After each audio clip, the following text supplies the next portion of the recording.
Hello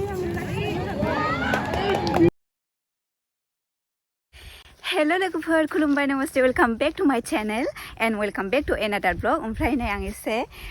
ready जानानै आं न'निफ्राय ओंखारलायबाय मा होनो जोंनि गामियावनो माने एबसुनि डिस्ट्रिक्ट कनफारेन्स जादों आरो ओमफ्रायहाय जोंनि गामियावबो आरो जोंनि गामि खाथियावबो लादों आरो जायगाखौ माने जायगाया गुवार नङा नालाय ओंखायनो बावैसे लादों आरो माने जोंनि गामियाव खालि भलन्टियार आगैमोन बिसोरखौ दोनदों आरो जेनेबा गोजाननिफ्राय फैनाय मिटिं जेनेबा गाफैग्राफोर बिसोरखौ दोनदों ओमफ्राय जानाय लोंनायखौबो जोंनि गामियावनो खालामदों ओमफ्राय खालि बे जोंनि गामि खाथियाव मेन पेन्डेलखौ खालामदों आरो मिटिं जाग्रा जा मेन बेखौ बानायदों आरो ओमफ्राय दा मैयानिफ्रायनो जादों जानायाथ' ओमफ्रायहाय आं दिनैसो थांनो नागिरदों ओमफ्रायहाय खेलाफोरबो दं होनदोंमोन खेलायाबो जोंनि गामिनि फिल्डआवनो जागोन आरो ओमफ्राय दा जाखांखो ना माखो बेखौ मिन्थिला आङो टाइमाबो एसे जाबाय 11:21 जाबाय दा नायलांबाय थादो लोगोफोर आं सुरु खालामनोसै भिडिअखौ मैया बेसे गोबाव जाबोखो ओमफ्राय नोङो बे आब'आ मैयाबो थांदोंमोन नालाय ओंखायनो जों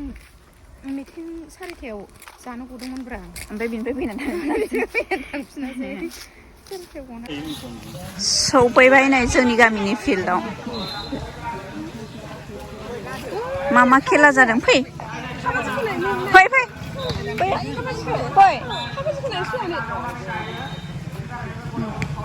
बे जाबाय जोंनि गामिनि फिल्ड जोंनि गामि खान्थालगुरिनि फिल्ड बैयाव भलिबल खेला जादों ओमफ्राय बैयाव हनै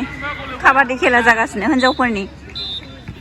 ओमफ्राय नैबेयावबो थाग्रा बानायदों डेलिगेटफोर थाग्रा मिथिं गाग्रा गोजाननिफ्राय फैनाय आरोना काबादि खेलाखौ नायसै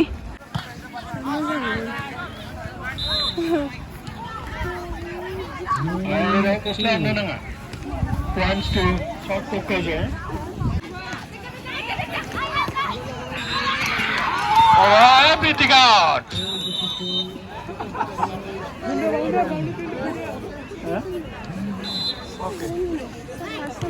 Hah?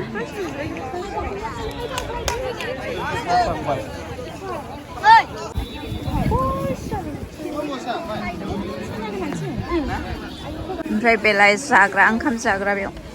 हटेला नैबे एबार गोदान जाफिनलायबाय नै काबादिया दहायनिया जोब्बाय आरोना दा गोदान जाफिनसिगोनलाय नै जागायजेनलायबाय नै रेड कालारा कसुगाव ओमफ्राय ब्लुआ दतमा आरोना बेसोर मोननै टिमजों जासिगोन एबार बिथाङा नैबे ओंखाम राननाय खाथियाव दखान होदों बिथाङा थिखोनानै लांफिननांगौ जोंना एसे उसुबिदा जायो जाहाथे बिथाङा एसे गोजानाव फैबा गाहाम जागौ जाहैबाय होननाय खाथियाव दखान होदों बिथाङा बोखारनानै लां अननानै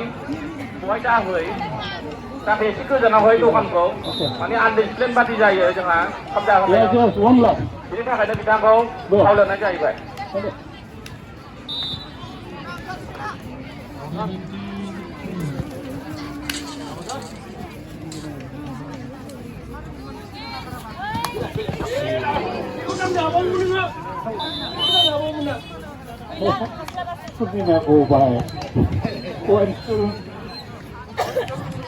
Kusuga 1-all.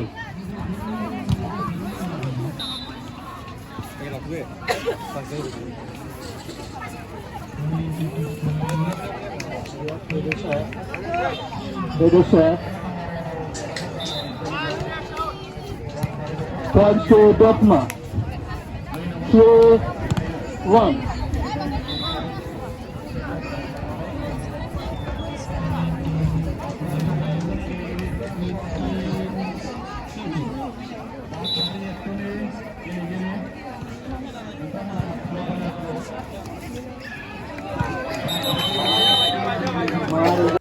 काबादि खेलाया जोबथ'नायखाय भलिबल खेलाखौ नायनो फैद'बाय जोङो नै मोननैयावबो जाबाय ना नैबावल' जादों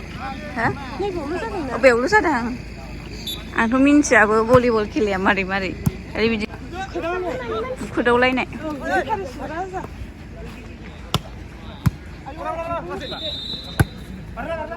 आयौ माने अबे जायगानि मिन्थिया ओमफ्राय नै जों काबादि खेला नायनो फैफिनलायबाय फाइनाल जासिगोन काबादि खेलाया दहाय रेस्ट लाथ'दोंमोन आरोना ओंखायनो जोङो भलिबलखौ नायदोंमोन ब्लु कालारा दतमा आरो नैबेयो